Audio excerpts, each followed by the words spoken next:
Pemulung gondrong ini menemukan karung di tengah gunungan sampah. Saat dibuka, isi di dalamnya membuat hidupnya berubah selamanya. Bukan uang puluhan juta, bukan ratusan juta, tapi 200 rupiah miliar. Semua bermula dari seorang pria miskin bernama Darto, yang setiap hari hidup dari sisa-sisa sampah di TPA Benowo, Surabaya. Rambutnya gondrong kusut, pakaiannya lusuh, dan hidupnya dipenuhi hinaan orang-orang yang menganggapnya tidak berguna. Ia ditinggalkan istri dan anaknya. Ia sering kelaparan, bahkan pernah ditolak berobat hanya karena penampilannya kotor. Namun siapa sangka, takdir justru menunggunya di tempat paling kotor, di tengah tumpukan sampah yang baunya menusuk dada. Suatu pagi berkabut, Darto menemukan sebuah goni beras besar yang masih terlihat bersih. Awalnya ia mengira itu hanya berisi barang bekas. Tapi ketika ia membuka karung itu, tubuhnya langsung gemetar. Di dalamnya tersimpan bundelan uang tunai, dan emas batangan yang nilainya mencapai ratusan miliar rupiah. Sejak hari itu, hidup Darto berubah drastis. Dari pemulung yang dihina, menjadi orang kaya yang disegani banyak orang. Tapi, ada satu hal yang tidak pernah ia ceritakan kepada siapapun. Asal-usul uang tersebut ternyata menyimpan rahasia gelap, yang bisa menghancurkan hidupnya kapan saja. Apakah Darto akan benar-benar selamat dari rahasia itu? Atau justru kekayaan tersebut akan menjadi awal kehancuran hidupnya? Saksikan kisah lengkapnya. Karena cerita ini dijamin akan membuat kalian merinding, sekaligus terharu. Di sudut kota Surabaya, tepatnya di kawasan yang tidak pernah masuk dalam brosur wisata, berdiri hamparan luas TPA Benowo. Gunungan sampah menjulang seperti bukit kecil, mengeluarkan asap tipis yang berbau menyengat. Di tempat itulah kehidupan seorang pria bernama Darto bergantung. Usianya baru 38 tahun, tetapi kerutan di wajahnya membuatnya terlihat seperti pria yang telah melewati setengah abad kehidupan. Kulitnya legam terbakar matahari, pipinya cekung, dan matanya selalu tampak lelah. Rambutnya gondrong tidak terurus, kusut, dan sering menutupi sebagian wajahnya. Rambut itu dulunya hitam pekat, tetapi kini dipenuhi helaian rambut yang mulai memutih, bercampur debu dan keringat yang menempel setiap hari. Darto tinggal di sebuah gubuk kecil yang berdiri miring di pinggir sungai. Sungai itu bukan sungai yang jernih seperti dalam cerita-cerita kampung. Airnya keruh, berwarna coklat kehitaman, dan mengalir lambat membawa sampah plastik yang mengambang. Bau busuk dari sungai sering bercampur dengan aroma sampah dari TPA, menciptakan udara yang hampir mustahil dihirup dengan nyaman. Gubuk tempat tinggal Darto hanya terbuat dari papan bekas yang disusun seadanya. Beberapa bagian dinding bahkan berlubang, ditutup dengan potongan kardus dan plastik bekas. Atapnya dari seng tua yang sudah berkarat. Jika hujan turun, air akan menetes dari berbagai sisi, menciptakan suara ketukan kecil yang terus berdenting sepanjang malam. Setiap kali hujan deras datang, Darto harus memindahkan tikar tipisnya berkali-kali agar tidak basah. Kadang ia hanya duduk memeluk lutut, menunggu hujan reda sambil menggigil kedinginan. Padahal, beberapa tahun lalu, gubuk itu pernah menjadi tempat yang hangat. Pernah ada suara tawa anak kecil yang berlari-lari di lantai tanahnya. Pernah ada aroma masakan sederhana yang dibuat oleh istrinya. Namun semua kenangan itu kini hanya tersisa seperti bayangan samar di kepalanya. Segalanya berubah ketika Darto mulai sering jatuh sakit. Awalnya hanya batuk ringan, tetapi lama-lama berubah menjadi sesak napas yang menyiksa. Tubuhnya semakin lemah, membuatnya tidak bisa bekerja sekuat dulu. Penghasilannya menurun drastis. Hari demi hari, kebutuhan hidup semakin sulit terpenuhi. Pertengkaran dengan istrinya semakin sering terjadi. Hingga suatu pagi, ketika Darto terbangun, ia mendapati rumahnya sunyi. Istrinya telah pergi membawa anak mereka tanpa meninggalkan pesan panjang. Hanya secari kertas lusuh berisi kalimat singkat bahwa ia tidak sanggup hidup dalam kemiskinan. Sejak hari itu, Darto hidup sendirian. Setiap pagi sebelum matahari sepenuhnya muncul, Darto sudah berjalan menyusuri jalan tanah menuju TPA Benowo. Ia membawa karung lusuh yang tergantung di pundaknya. Karung itu sudah penuh tambalan dan bekas jahitan, tetapi tetap ia gunakan karena hanya itu yang ia miliki. Langkahnya selalu lambat, bukan karena malas, melainkan karena tubuhnya sering terasa berat. Sesekali ia batuk keras hingga harus berhenti dan menunduk, menahan rasa nyeri di dadanya. Sesampainya di TPA, Darto langsung menyatu dengan lautan sampah. Ia berjalan di antara gunungan plastik, kardus basah, dan sisa makanan yang mulai membusuk. Tangannya yang kasar dengan cepat memilah barang-barang yang masih bisa dijual. Botol plastik dimasukkan ke karung. Kaleng minuman ia pisahkan. Potongan besi kecil menjadi temuan yang cukup berharga baginya. Setiap barang yang ia kumpulkan seperti potongan harapan kecil untuk bertahan hidup 1 hari lagi. Namun pekerjaan itu bukan tanpa penderitaan. Bau busuk yang menusuk hidung sering membuatnya hampir muntah. Asap pembakaran sampah yang mengepul perlahan membuat napasnya terasa berat. Kadang matanya perih karena asap bercampur debu beterbangan. Meski begitu, Darto tidak pernah berhenti. Ia tahu jika ia berhenti, ia tidak akan makan. Di sekitar TPA, Darto bukan sosok yang dihormati. Banyak warga yang memandangnya dengan jijik. Anak-anak sering menutup hidung ketika ia lewat. Beberapa orang dewasa bahkan tidak segan melemparkan kata-kata kasar. "Lihat tuh, manusia sampah," pernah seseorang berkata sambil tertawa. Darto hanya menunduk. Ia sudah terlalu sering mendengar kata-kata seperti itu. Ia memilih diam, meskipun setiap hinaan terasa seperti pisau yang menusuk hatinya. Sore hari biasanya menjadi waktu yang paling melelahkan. Setelah mengais sampah seharian, Darto berjalan menuju pengepul barang bekas. Ia menimbang hasil kerjanya dengan harapan mendapat uang cukup untuk makan. Seringkali hasilnya mengecewakan. Uang yang ia terima kadang tidak lebih dari belasan ribu rupiah. Cukup untuk membeli nasi bungkus dengan lauk seadanya. Tidak ada sisa untuk menabung. Bahkan untuk membeli obat pun ia sering tidak mampu. Malam hari, Darto kembali ke gubuknya dengan langkah pelan. Tubuhnya terasa remuk, seolah tulang-tulangnya hendak lepas. Ia biasanya langsung menjatuhkan diri di atas tikar lusuhnya. Dalam kesunyian malam, suara jangkrik dan gemericik air sungai menjadi teman setianya. Namun yang paling sering datang adalah kenangan masa lalu. Ia sering membayangkan wajah anaknya. Membayangkan suara istrinya yang dulu memanggil namanya dengan lembut. Setiap kenangan itu membuat dadanya terasa sesak. Bukan karena penyakitnya, tetapi karena rasa kehilangan yang belum pernah sembuh. Kadang ia bertanya dalam hati, apakah ia benar-benar manusia yang gagal seperti yang dikatakan orang-orang? Namun di balik semua penderitaan itu, Darto masih menyimpan secercah harapan. Ia tidak tahu bagaimana caranya, tetapi ia percaya suatu hari hidupnya akan berubah. Ia ingin membuktikan bahwa dirinya bukan hanya pemulung yang hidup dari sisa orang lain. Malam semakin larut. Angin dingin masuk melalui celah-celah dinding gubuk. Darto menarik napas panjang, menatap atap seng yang berkarat sambil berbisik pelan dalam doa. Ia hanya berharap esok hari masih diberi kesempatan untuk bangun, berjalan ke TPA, dan bertahan hidup sekali lagi. Tanpa ia sadari, kehidupan yang terasa begitu kelam itu perlahan sedang berjalan menuju perubahan besar yang tidak pernah ia bayangkan sebelumnya. Langit sore di kawasan TPA Benowo tampak kelabu. Awan hitam menggantung rendah seolah menekan seluruh hamparan gunungan sampah yang menjulang. Bau busuk bercampur asap pembakaran membuat udara terasa semakin berat. Di tengah suasana muram itu, Darto berjalan pulang dengan langkah sempoyongan. Karung lusuh di pundaknya tampak lebih ringan dari biasanya. Bukan karena Darto kuat, melainkan karena hasil memulungnya hari itu sangat sedikit.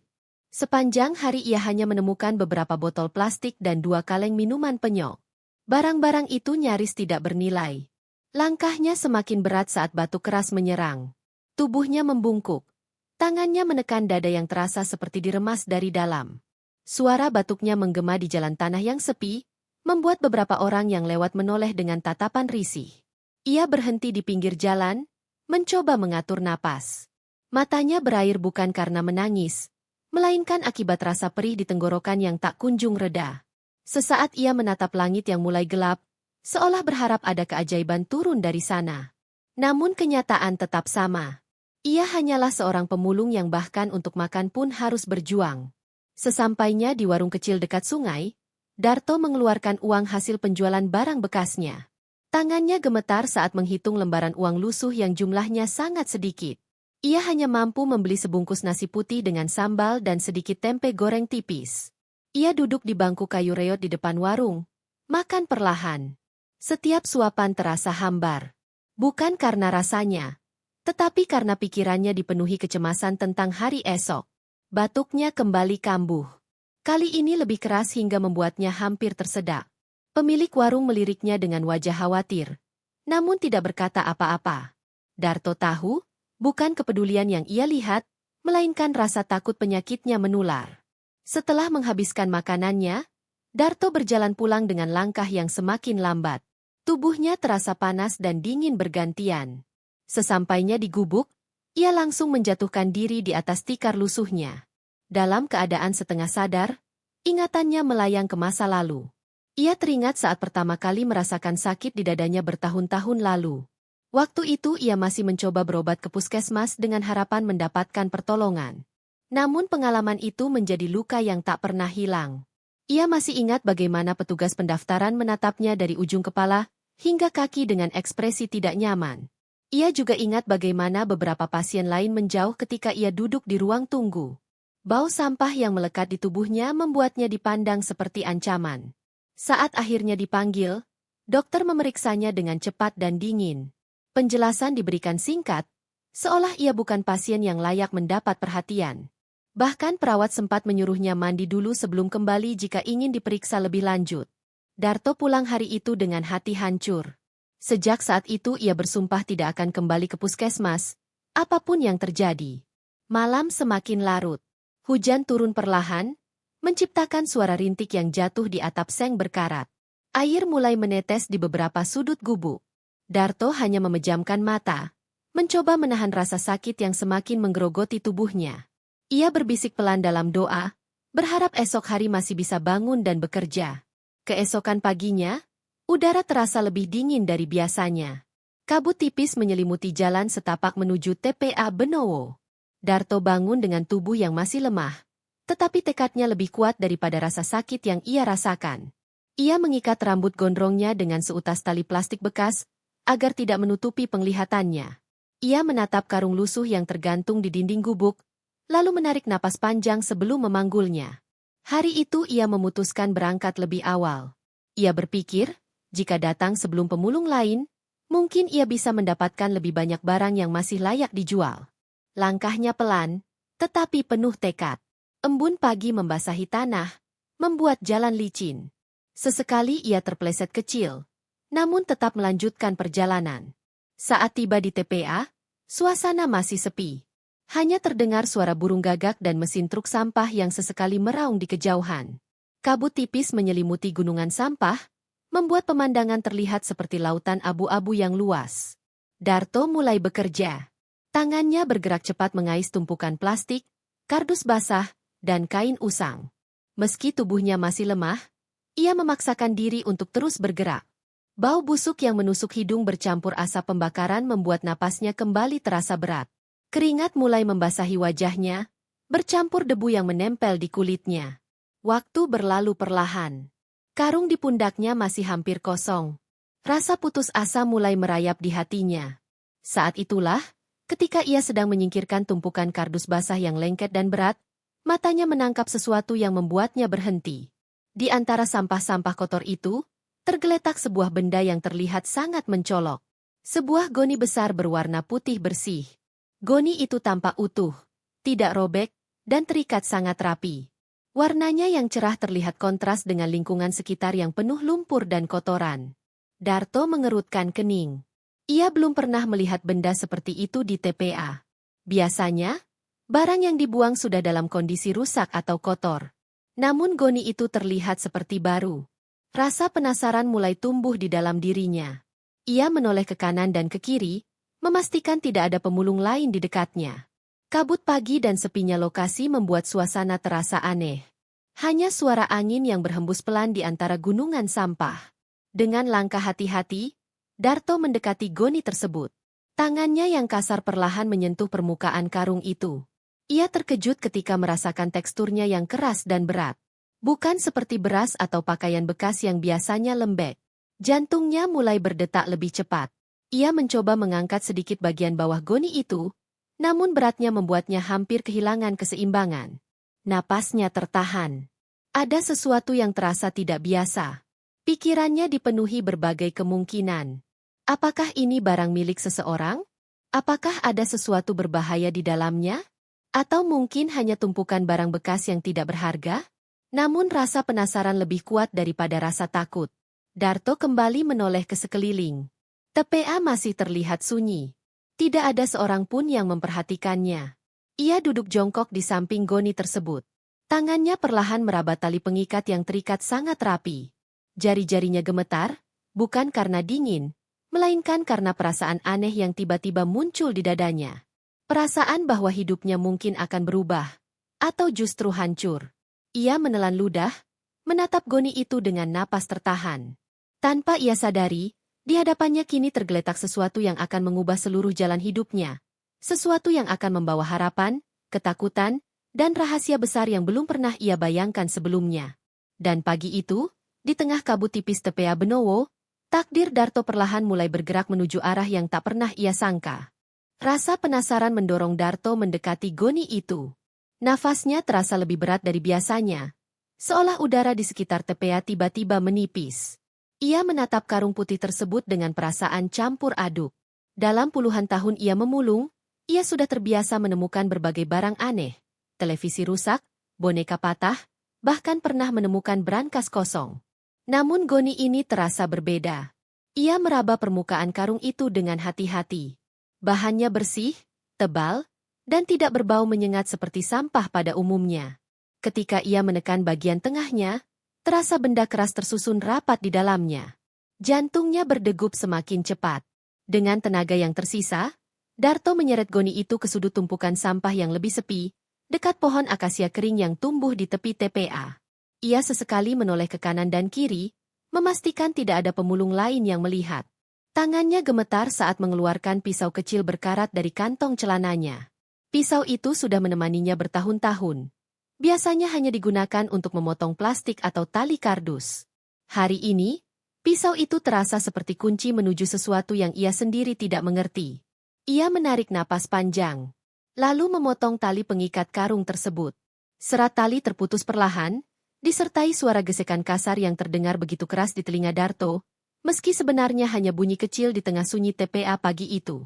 Saat mulut Goni terbuka, mata Darto langsung membelalak. Di dalamnya terdapat plastik hitam tebal yang disusun rapi. Ia membuka plastik pertama dengan tergesa, lalu membeku. Bundelan uang tunai.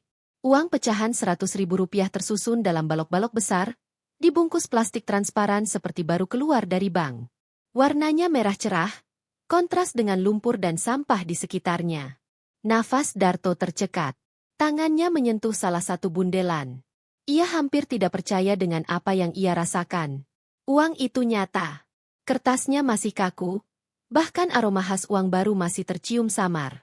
Ya Allah, bisiknya lirih. Dengan gerakan panik, ia membuka plastik lain. Isinya sama. Bundelan uang yang disusun padat. Semakin ia membongkar isi Goni, semakin ia kehilangan kendali atas emosinya. Namun keterkejutannya belum berhenti. Saat ia menggali hingga dasar karung, tangannya menyentuh sesuatu yang dingin dan keras. Ia menariknya perlahan. Beberapa batang emas batangan berkilau muncul dari dalam karung. Kilau logam kuning itu memantulkan cahaya matahari pagi yang menembus kabut TPA. Seketika, seluruh tubuh Darto merinding.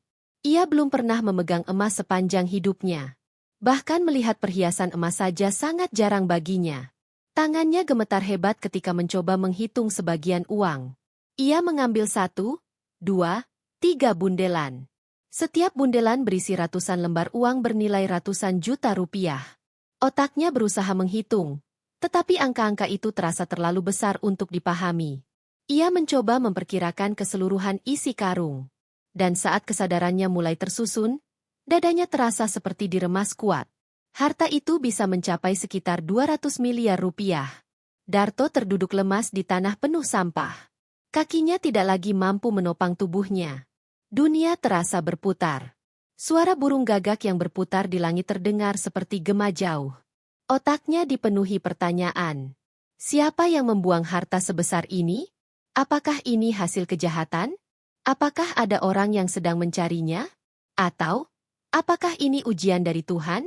Keringat dingin mengalir di pelipisnya meski udara pagi masih terasa dingin. Ia menutup wajahnya dengan kedua tangan, mencoba menenangkan pikirannya yang kacau. Bayangan masa lalunya muncul satu persatu. Ia teringat hari ketika istrinya meninggal karena tidak mampu membeli obat. Ia teringat anaknya yang pergi meninggalkan rumah demi mencari pekerjaan dan tidak pernah kembali. Ia teringat malam-malam panjang ketika ia harus tidur kelaparan di gubuk reotnya. Air mata perlahan menetes di pipinya yang penuh debu. Kalau uang ini, aku bisa hidup layak, gumamnya lirih. Ia membayangkan memiliki rumah kecil yang layak. Membayangkan bisa makan 3 kali sehari. Membayangkan bisa berobat tanpa harus diusir karena bau badannya. Namun bayangan lain muncul bersamaan. Ia pernah melihat berita tentang orang yang ditangkap polisi karena menyimpan uang hasil kejahatan. Ia pernah mendengar cerita pemulung yang dipukuli preman karena menemukan barang berharga. Rasa takut mulai menggerogoti hatinya. Darto menatap sekeliling TPA. Tempat itu tiba-tiba terasa seperti ladang jebakan. Setiap bayangan plastik yang bergerak tertiup angin membuatnya waspada. Setiap suara kendaraan di kejauhan membuat jantungnya berdegup kencang. Ia menarik napas dalam-dalam, mencoba berpikir jernih. Ia tahu satu hal pasti. Ia tidak bisa meninggalkan karung ini begitu saja. Namun ia juga tidak tahu apa yang harus dilakukan. Darto menatap batang-batang emas di tangannya. Kilau logam itu terasa memanggilnya, menawarkan kehidupan baru yang selama ini hanya ia impikan. Tetapi hatinya terasa berat. Ia teringat pesan almarhum istrinya dulu. Rezeki yang baik tidak pernah datang dari jalan yang membuat hati takut. Kalimat itu terngiang jelas di kepalanya. Darto menunduk lama. Tangannya menggenggam uang itu erat, lalu perlahan meletakkannya kembali ke dalam karung. Nafasnya masih berat, namun sorot matanya mulai berubah. Ada keraguan, ada ketakutan, tetapi juga ada sesuatu yang lain. Sebuah tekad yang belum sepenuhnya ia pahami. Ia menutup kembali isi karung dengan plastik hitam, lalu mengikatnya seadanya. Tangannya masih gemetar, bukan karena lemah, melainkan karena sadar bahwa hidupnya mungkin akan berubah setelah hari ini. Tiba-tiba suara langkah kaki terdengar dari kejauhan. Darto langsung membeku. Ia menoleh cepat. Beberapa pemulung lain mulai berdatangan, mendorong gerobak mereka, bercakap-cakap sambil tertawa. Panik, Darto segera menarik karung itu lebih dalam ke balik tumpukan seng bekas. Ia menutupinya dengan kardus dan plastik, berusaha menyamarkan keberadaannya. Dadanya naik turun cepat. Ia sadar, mulai detik itu, ia bukan hanya seorang pemulung tua yang sakit-sakitan. Ia adalah satu-satunya orang yang mengetahui keberadaan harta fantastis yang bisa mengubah banyak kehidupan, atau justru menghancurkannya. Darto menatap langit yang mulai cerah. Matahari perlahan muncul dari balik kabut, menyinari gunungan sampah yang menjulang seperti bukit. Hari itu terasa berbeda. Ia tahu, keputusan yang akan ia ambil setelah ini akan menentukan sisa hidupnya. Dan untuk pertama kalinya setelah bertahun-tahun, Darto merasa ketakutan, sekaligus berharap. Darto akhirnya membuat keputusan terbesar dalam hidupnya. Dengan perasaan takut bercampur tekad, ia menunggu hingga malam benar-benar sunyi sebelum memindahkan goni berisi harta fantastis itu. Ia menyeret karung tersebut perlahan menggunakan gerobak reyotnya, menembus jalan setapak berlumpur menuju gubuk kecilnya di pinggir sungai. Setiap suara anjing menggonggong membuat jantungnya hampir berhenti. Setiap lampu motor yang melintas membuatnya buru-buru bersembunyi di balik pepohonan. Butuh waktu hampir 1 jam bagi Darto untuk tiba di gubuknya. Tangannya pegal, napasnya tersengal, batuknya kembali menyerang. Namun ia tetap memaksakan diri. Setelah memastikan lingkungan sekitar benar-benar sepi, ia membuka lantai bambu gubuknya yang sudah lapuk. Dengan susah payah, ia menggali tanah di bawahnya menggunakan cangkul kecil. Keringat bercucuran di wajahnya meski malam terasa dingin. Setelah lubang cukup dalam, ia memasukkan goni itu perlahan, lalu menutupnya kembali dengan tanah dan potongan bambu seperti semula. Ia bahkan menaruh beberapa karung sampah di atasnya agar tidak terlihat mencurigakan. Saat semuanya selesai, Darto terduduk lemas. Tubuhnya gemetar, bukan hanya karena kelelahan, tetapi karena sadar ia baru saja menyembunyikan rahasia terbesar dalam hidupnya. Malam itu ia tidak bisa tidur. Pikirannya dipenuhi rasa takut, tetapi juga secercah harapan baru yang belum pernah ia rasakan sebelumnya. Beberapa hari kemudian, batuk Darto semakin parah. Tubuhnya lemas, napasnya pendek, dan dadanya terasa nyeri setiap kali ia bergerak. Ia tahu, jika ia terus menunda berobat, Mungkin ia tidak akan hidup lama untuk menikmati kesempatan kedua yang diberikan takdir. Dengan keberanian yang dikumpulkannya susah payah, Darto mengambil beberapa bundelan uang dari bawah lantai gubuknya. Ia membungkusnya dengan plastik dan menyembunyikannya di dalam tas lusuh. Hari itu, untuk pertama kalinya, ia melangkah masuk ke sebuah klinik swasta di kota. Darto merasa canggung. Ia berdiri lama di depan pintu kaca, menatap bayangannya sendiri. Rambut gondrongnya kusut, bajunya kumal, dan sandalnya hampir putus. Namun ia menelan rasa minder itu dan masuk. Resepsionis klinik menatapnya sebentar, lalu menyapa dengan ramah. Tidak ada tatapan merendahkan. Tidak ada sindiran. Hanya senyum profesional yang membuat Darto hampir tidak percaya. "Bapak ingin berobat?" tanya resepsionis lembut. Darto mengangguk pelan. Proses pemeriksaan berjalan lancar. Ia bertemu dokter yang memeriksanya dengan teliti. Ia menjalani röntgen, tes darah, dan beberapa pemeriksaan lain yang sebelumnya tidak pernah ia bayangkan mampu ia lakukan. Saat dokter menjelaskan bahwa penyakit paru-parunya masih bisa diobati jika ditangani serius, air mata Darto menetes tanpa ia sadari. Untuk pertama kalinya dalam hidupnya, ia merasa dihargai sebagai manusia. Perawatan rutin membuat kondisi Darto perlahan membaik. Batuknya mulai berkurang. Tubuhnya kembali memiliki tenaga. Wajahnya yang dulu pucat mulai terlihat lebih segar. Seiring membaiknya kesehatan, ia mulai memperhatikan penampilannya. Rambut gondrongnya yang selama ini kusut mulai ia cuci dan rawat. Ia mengikat rambutnya lebih rapi. Ia membeli pakaian sederhana namun bersih. Perubahan itu membuat beberapa pemulung lain hampir tidak mengenalinya. Namun perubahan terbesar belum berhenti di sana. Beberapa bulan kemudian, Darto membeli sebidang tanah kecil di pinggir jalan raya desa. Ia menggunakan identitas yang ia miliki dan meminta bantuan notaris untuk mengurus pembelian secara sah. Proses itu membuatnya gugup, tetapi ia terus belajar memahami dunia yang sebelumnya asing baginya. Di atas tanah itu, ia membangun rumah sederhana. Tidak mewah, tetapi kokoh, bersih, dan layak dihuni. Saat rumah itu selesai, Darto berdiri lama di depannya, menatap bangunan yang selama puluhan tahun hanya ia impikan. Air mata kembali jatuh di pipinya. Ia akhirnya memiliki tempat pulang yang sesungguhnya. Tidak berhenti sampai di situ, Darto mulai memikirkan masa depan. Ia sadar uang yang ia miliki terlalu besar untuk hanya disimpan. Ia ingin memastikan hidupnya stabil tanpa menimbulkan kecurigaan. Ia kemudian membuka usaha toko material bangunan kecil. Awalnya, ia hanya menjual pasir, semen, dan bata ringan. Namun Darto memiliki satu kelebihan yang tidak banyak orang tahu. Ia sangat jujur dalam berdagang. Ia tidak pernah mengurangi timbangan, tidak pernah menaikkan harga secara curang. Perlahan, tokonya mulai dikenal. Para tukang bangunan, kontraktor kecil, hingga warga desa mulai berlangganan di tokonya. Usaha itu berkembang jauh lebih cepat dari yang ia bayangkan. Dalam waktu singkat, ia sudah memiliki gudang material yang cukup besar. Nama Darto yang dulu hanya dikenal sebagai pemulung tua kini mulai disebut sebagai pengusaha sukses. Perubahan sikap masyarakat terhadapnya terasa sangat jelas. Orang-orang yang dulu menertawakan Darto ketika ia memulung kini mulai menyapanya dengan hormat. Beberapa bahkan sengaja datang untuk menjalin hubungan baik dengannya. Tetangga yang dulu sering mengusirnya kini mengundangnya ke acara-acara desa. Namun Darto tetap bersikap sederhana. Ia tidak pernah membalas perlakuan buruk masa lalu. Ia hanya tersenyum dan menjalani hidup barunya dengan tenang. Suatu sore, saat Darto sedang duduk di teras rumah barunya, seorang perempuan datang menghampirinya.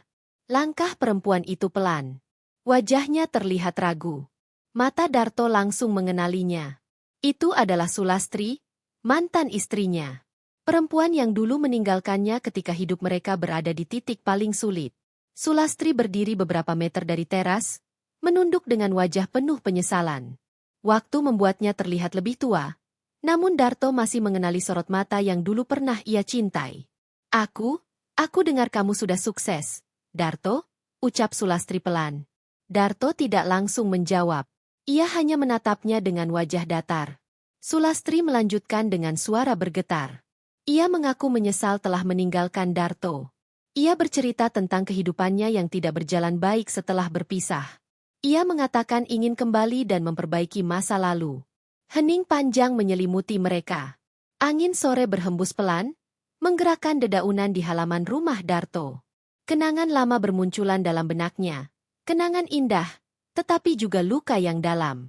Darto menarik napas panjang. Sulastri, aku sudah memaafkan semua yang terjadi, ucapnya akhirnya. Harapan langsung muncul di wajah perempuan itu. Namun Darto melanjutkan dengan suara tenang namun tegas. Tapi memaafkan bukan berarti mengulang masa lalu. Wajah Sulastri perlahan berubah pucat. Darto menatapnya dengan mata berkaca-kaca. Namun sorot matanya menunjukkan keteguhan hati. Aku belajar berdiri sendiri saat aku tidak punya siapa-siapa. Luka itu mengajarkanku banyak hal. Dan sekarang, aku ingin menjaga hidup yang baru ini dengan caraku sendiri. Air mata Sulastri jatuh tanpa suara. Ia menunduk, menyadari bahwa kesempatan itu telah hilang. Ia akhirnya berbalik dan berjalan pergi perlahan. Darto menatap punggung perempuan yang pernah menjadi bagian terbesar dalam hidupnya itu, hingga menghilang di ujung jalan. Dadanya terasa sesak. Namun ia tahu ia telah membuat keputusan yang benar untuk dirinya. Senja mulai turun, mewarnai langit dengan jingga keemasan. Darto duduk sendirian di teras rumah barunya, memandang kehidupan yang telah berubah begitu drastis. Namun jauh di dalam hatinya, ia masih menyimpan satu rahasia besar. Karung berisi harta fantastis itu masih tersimpan rapi di bawah lantai rumah lamanya. Dan Darto belum tahu bahwa rahasia itu suatu hari akan kembali muncul dan mengguncang kehidupannya sekali lagi. Malam itu langit Surabaya diguyur hujan rintik-rintik. Angin berhembus pelan, membawa aroma tanah basah yang menenangkan. Di ruang tamu rumah barunya, Darto duduk santai di sofa empuk sambil menonton televisi. Lampu ruang tamu redup, hanya cahaya dari layar televisi yang menerangi wajahnya. Ia baru saja menyelesaikan laporan keuangan toko material miliknya. Hari itu penjualannya cukup ramai. Secara perlahan, hidup Darto terasa stabil dan tenang. Ia mulai terbiasa dengan kehidupan baru yang dulu hanya berani ia impikan. Namun ketenangan itu tidak berlangsung lama. Suara berita utama dari televisi membuat tangan Darto yang sedang memegang gelas teh hangat tiba-tiba berhenti bergerak. Skandal korupsi terbesar dalam sejarah Indonesia kembali terungkap. Kalimat itu langsung menarik perhatiannya. Darto menaikkan volume televisi sedikit lebih keras. Wajahnya berubah serius. Di layar televisi, seorang reporter berdiri di depan gedung kejaksaan dengan latar belakang kerumunan wartawan. Reporter itu menjelaskan tentang kasus korupsi besar yang melibatkan seorang pejabat pajak tingkat nasional. Angka yang disebut membuat Darto hampir tidak percaya. Tercatat total kerugian negara mencapai lebih dari 3.000 triliun rupiah. Jantung Darto berdegup lebih cepat. Ia menatap layar televisi tanpa berkedip. Tangannya mulai berkeringat dingin. Reporter itu melanjutkan dengan suara tegas. Sebagian dana hasil korupsi diduga telah dialihkan dalam bentuk tunai dan emas batangan. Hingga saat ini, aparat masih melacak aliran dana tersebut. Sejumlah dana dilaporkan hilang dan belum ditemukan. Kalimat itu terasa seperti petir yang menyambar pikiran Darto. Gelas teh di tangannya bergetar pelan. Napasnya terasa berat. Dadanya mendadak sesak seperti ditimpa beban besar yang selama ini tersembunyi dalam alam bawah sadarnya. Bayangan Goni putih di TPA Benowo muncul kembali dengan sangat jelas di benaknya. Ia langsung mematikan televisi. Ruang tamu mendadak sunyi. Hanya suara hujan yang terdengar dari luar rumah. Darto menundukkan kepala, mencoba menenangkan pikirannya. Namun semakin ia berusaha melupakan, semakin kuat bayangan karung berisi uang dan emas itu muncul. Tubuhnya merinding. "Jangan-jangan," bisiknya lirih. Ia bangkit dari sofa dengan langkah pelan. Kakinya terasa lemas. Tanpa sadar, ia berjalan menuju jendela dan menatap halaman rumah yang gelap. Pikirannya dipenuhi ketakutan yang belum pernah ia rasakan sebelumnya. Selama ini, ia menganggap penemuan Goni itu sebagai keajaiban. Sebuah kesempatan kedua dari Tuhan untuk mengubah hidupnya. Namun malam itu, untuk pertama kalinya, ia melihat kemungkinan lain. Bagaimana jika harta itu bukan sekadar keberuntungan? Bagaimana jika uang itu adalah bagian dari kejahatan besar? Pertanyaan itu berputar-putar di kepalanya seperti pusaran yang menelan ketenangan hatinya. Malam itu Darto hampir tidak tidur. Ia bolak-balik di atas kasur, menatap langit-langit kamar dengan pikiran kacau. Setiap suara kendaraan yang melintas di jalan depan rumah membuatnya gelisah. Setiap lampu yang menyala dari rumah tetangga membuatnya curiga. Bayangan aparat datang mengetuk pintu rumahnya terus menghantui pikirannya. Menjelang subuh, Darto akhirnya bangkit dari tempat tidur. Ia mengambil jaket tipis, lalu keluar rumah tanpa menyalakan lampu. Ia mengendarai motor tuanya menuju gubuk lama di pinggir sungai. Tempat ia dulu menyembunyikan goni itu sebelum ia pindahkan sebagian ke tempat lain. Perjalanan itu terasa lebih panjang dari biasanya. Saat tiba, suasana sekitar gubuk tampak sunyi dan gelap. Bangunan itu kini sudah jarang ia datangi sejak pindah ke rumah baru. Namun tempat itu masih menyimpan rahasia terbesar dalam hidupnya. Dengan tangan gemetar, Darto membuka lantai bambu gubuk yang dulu ia pasang kembali dengan hati-hati. Lubang itu masih ada. Dan goni itu masih tersimpan di sana. Ia menatap karung putih itu lama sekali. Perasaannya campur aduk antara lega dan takut. Ia membuka sedikit bagian karung. Bundelan uang dan kilauan emas masih tersusun rapi seperti hari pertama ia menemukannya. Darto menutup kembali karung itu dengan cepat. Napasnya terasa berat. Ia menyadari satu hal. Rahasia ini bukan hanya membawa keberuntungan, tetapi juga ancaman yang bisa menghancurkan hidupnya kapan saja. Sejak malam itu, cara hidup Darto berubah. Ia mulai menggunakan uang dengan sangat hati-hati. Ia tidak lagi membeli sesuatu secara mencolok. Ia memastikan semua bisnisnya terlihat berjalan secara alami. Ia bahkan mulai belajar mengelola keuangan dengan lebih rapi agar tidak menimbulkan kecurigaan. Ia juga mulai mengurangi kebiasaan menyimpan uang tunai dalam jumlah besar. Sebagian ia putar dalam usaha, sebagian lagi ia simpan melalui jalur legal yang ia pelajari perlahan. Namun rasa takut tidak pernah benar-benar hilang. Setiap kali melihat mobil asing berhenti di depan rumah, jantungnya langsung berdegup kencang. Setiap ada orang baru yang datang ke tokonya, ia selalu memperhatikan dengan penuh curiga. Beberapa malam, ia bahkan bermimpi buruk. Dalam mimpinya, ia melihat dirinya kembali berdiri di tengah Tepea Benowo. Gunungan sampah berubah menjadi lautan uang yang membusuk. Dari balik tumpukan sampah itu, muncul bayangan orang-orang berpakaian hitam yang berjalan mendekatinya. Ia selalu terbangun dengan napas terengah dan tubuh basah oleh keringat dingin. Meski hidupnya kini jauh lebih nyaman, ketenangan batin Darto justru terasa semakin rapuh. Suatu sore, saat ia duduk sendirian di tokonya, ia memperhatikan para pekerja bangunan yang membeli material darinya. Ia melihat mereka tertawa, bercanda, dan bekerja tanpa beban. Darto tersenyum kecil, tetapi senyum itu terasa pahit. Ia sadar, kekayaan yang ia miliki memang mengubah hidupnya secara fisik. Ia tidak lagi kelaparan. Ia tidak lagi tidur di gubuk bocor.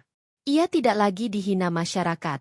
Namun di dalam hatinya, ia membawa rahasia yang terlalu berat untuk ia ceritakan kepada siapapun.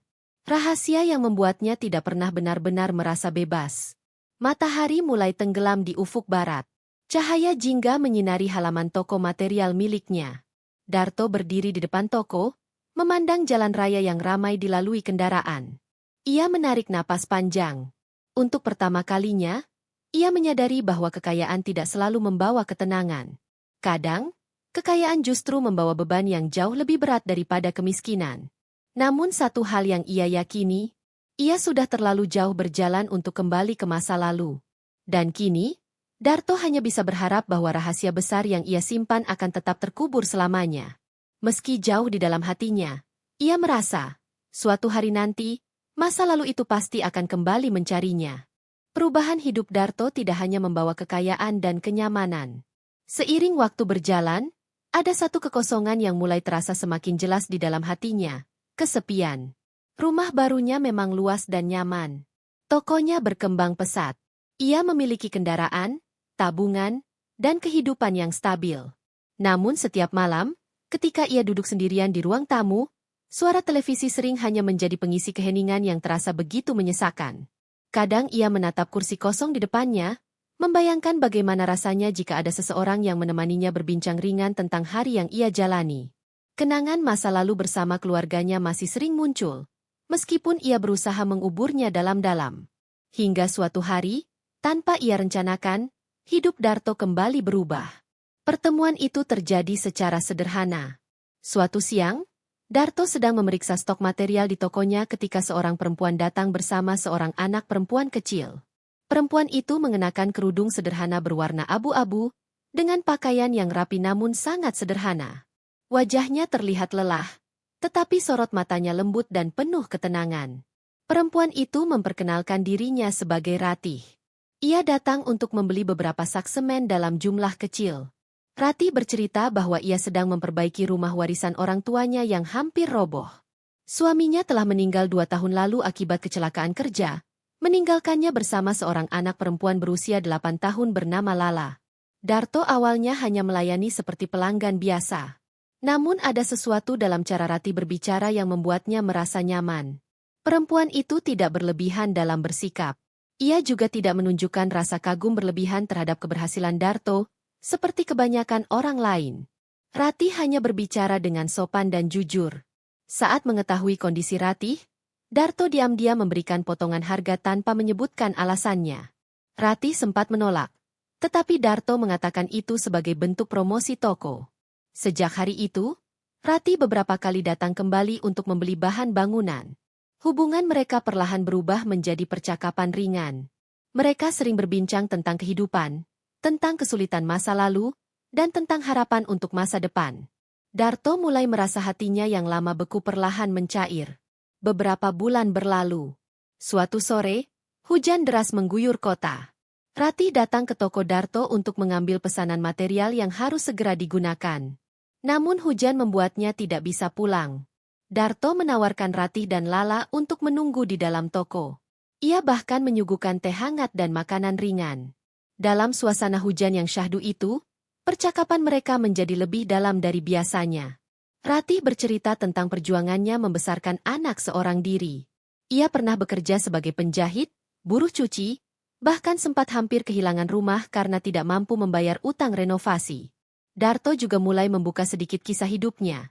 Tentang masa lalunya sebagai pemulung, tentang kesepian, dan tentang perjuangannya bangkit dari keterpurukan. Namun ia tetap menyimpan rahasia tentang asal-usul hartanya. Ratih mendengarkan semua cerita itu dengan mata berkaca-kaca. Ia tidak menghakimi, tidak merasa kasihan berlebihan, hanya mendengarkan dengan tulus. Saat hujan mulai reda, Darto menyadari satu hal yang membuat dadanya hangat. Ia merasa dihargai sebagai manusia, bukan sebagai orang kaya. Hubungan mereka semakin dekat. Darto mulai sering membantu Ratih memperbaiki rumahnya.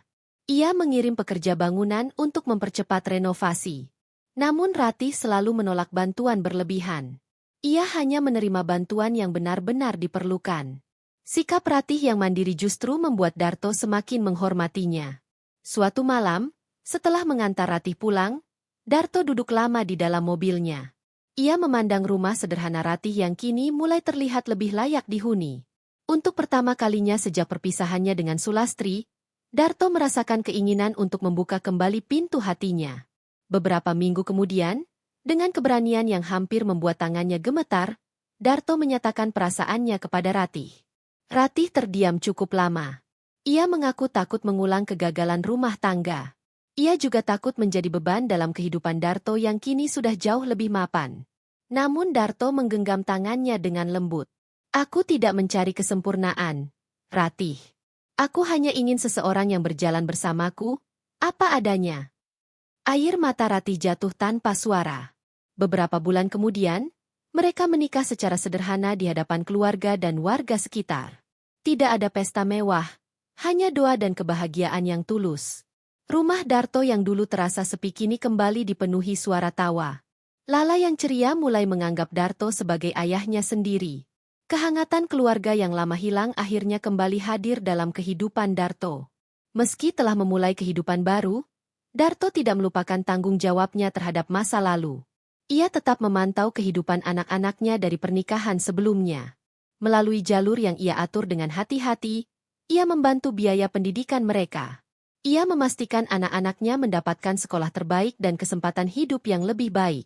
Ia memang tidak kembali menjadi suami bagi Sulastri, tetapi ia berusaha menjadi ayah yang bertanggung jawab.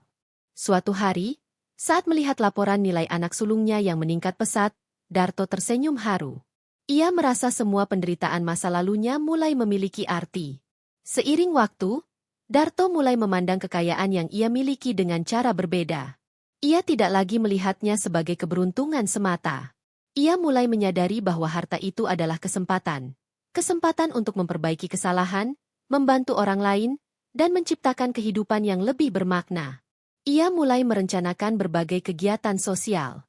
Ia membantu beberapa keluarga miskin di sekitar tokonya. Ia memberikan beasiswa kecil bagi anak-anak pemulung yang ingin melanjutkan sekolah. Ratih selalu mendukung langkah-langkah itu. Namun di balik kebahagiaan baru yang ia rasakan, Darto masih menyimpan satu rahasia besar yang belum pernah ia ceritakan kepada siapapun, termasuk Ratih. Rahasia tentang goni uang yang mengubah hidupnya. Kadang, saat malam sunyi dan Ratih sudah tertidur di sampingnya, Darto menatap langit-langit kamar dengan pikiran penuh pertanyaan. Apakah semua kebahagiaan ini akan bertahan? Ataukah masa lalu yang gelap suatu hari akan kembali menghancurkan semua yang telah ia bangun? Darto tidak memiliki jawabannya. Yang ia tahu hanyalah satu hal. Selama ia masih diberi kesempatan hidup, ia ingin menggunakan kesempatan itu untuk menjadi manusia yang lebih baik. Namun jauh di dalam hatinya, ia merasakan firasat samar, bahwa perjalanan hidupnya masih belum benar-benar selesai. Angin pagi berhembus lembut di halaman rumah Darto. Matahari baru saja muncul dari balik langit Surabaya, menyinari halaman yang kini dipenuhi tanaman bunga yang dirawat Ratih dengan penuh kasih. Dari dalam rumah terdengar suara tawa Lala yang sedang bersiap berangkat sekolah. Darto duduk di kursi teras, meminum kopi hitam kesukaannya. Rambut gondrongnya kini selalu diikat rapi ke belakang. Wajahnya terlihat lebih segar, namun garis-garis kehidupan masih tergambar jelas di sana, bekas perjuangan panjang yang tidak pernah ia lupakan. Pagi itu, matanya menatap jauh ke arah jalan desa. Pikirannya melayang ke masa lalu.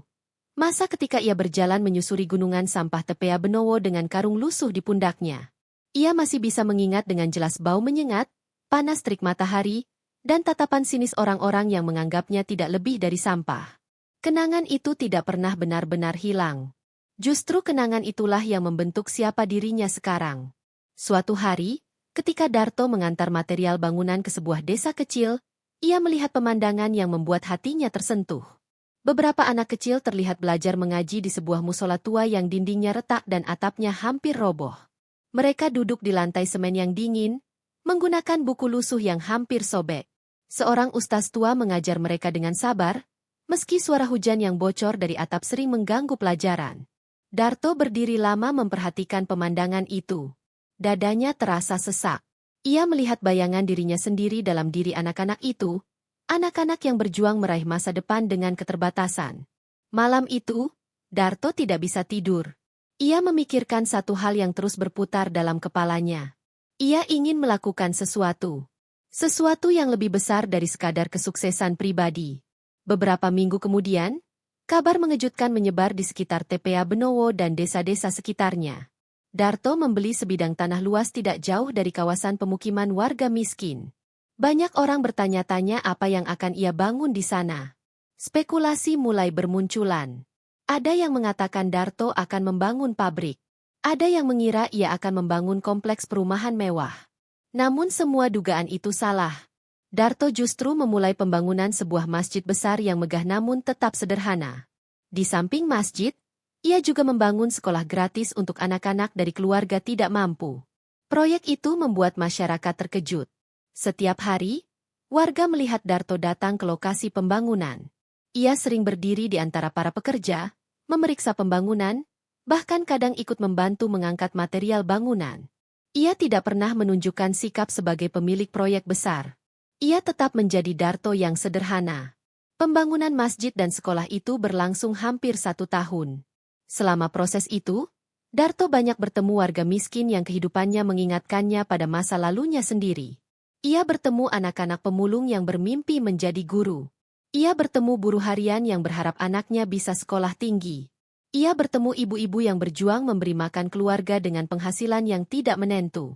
Setiap cerita itu semakin menguatkan tekad Darto. Ratih selalu berada di sampingnya, mendukung setiap keputusan yang ia ambil. Ia bahkan membantu mengatur program sosial untuk anak-anak yang nantinya akan belajar di sekolah gratis tersebut. Hari peresmian akhirnya tiba. Masjid yang megah berdiri kokoh dengan kubah berwarna hijau lembut. Sekolah gratis di sampingnya terlihat bersih dan modern. Halaman luas dipenuhi warga yang datang dengan wajah penuh rasa syukur. Tokoh masyarakat, pejabat daerah, dan warga sekitar berkumpul menyaksikan peresmian itu. Banyak yang tidak menyangka bahwa pemulung gondrong yang dulu sering dihina kini menjadi sosok yang membangun fasilitas sebesar itu. Ketika Darto diminta memberikan sambutan, ia berdiri di depan mimbar dengan tangan sedikit gemetar. Ia memandang kerumunan warga yang menatapnya dengan penuh hormat. Ia menarik napas panjang sebelum berbicara. Dulu, saya pernah hidup di tempat yang membuat saya merasa tidak berharga, ucapnya pelan. Suasana langsung hening. Saya pernah merasakan bagaimana rasanya dipandang rendah, bagaimana rasanya tidak punya harapan. Beberapa warga mulai menundukkan kepala. Tapi hidup memberi saya kesempatan kedua. Dan saya percaya, kesempatan itu bukan hanya untuk saya nikmati sendiri. Suara Darto mulai bergetar menahan emosi. Masjid dan sekolah ini bukan milik saya. Ini milik kita semua. Saya hanya ingin, tidak ada lagi anak-anak yang merasa masa depan mereka tertutup karena kemiskinan. Tepuk tangan meriah menggema di seluruh halaman. Beberapa warga bahkan terlihat menangis haru. Sejak hari itu, nama Darto dikenal luas. Media lokal mulai menulis kisah hidupnya. Masyarakat menjulukinya dengan nama yang terus melekat hingga kini. Dermawan Gondrong dari TPA Benowo.